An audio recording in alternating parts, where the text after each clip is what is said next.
আমার মতো কাঁঠাল খেতে কে কে তোমরা ভালোবাসো? আমার তো খুবই ভালো লাগে।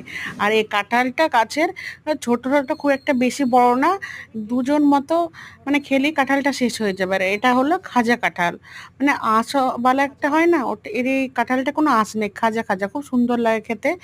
তো কাঁঠালটা আমাকে খুবই ভালো লাগে, আম যেমন ভালো লাগে, খুব পছন্দের, কাঁঠালটাও খুব পছন্দের, আর খুবই মিষ্টি। তো তোমরা অবশ্যই কমেন্টে কিন্তু জানিও। তো কাঁঠাল দিয়ে মুড়ির সঙ্গেও খাই, আবার রুটির সঙ্গেও খেতে ভালো লাগে।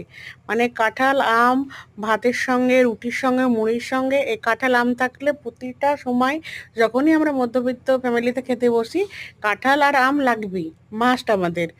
তো তোমরাও বাড়িতে কি কাঁঠাল খেতে পছন্দ করো, কি দিয়ে খাও, অবশ্যই কমেন্টে কিন্তু জানিও। সবাই ভালো থেকো, সবাইকে ভালো রেখো। তাহলে আজকে এইটুকু, আবার দেখা হবে কাল।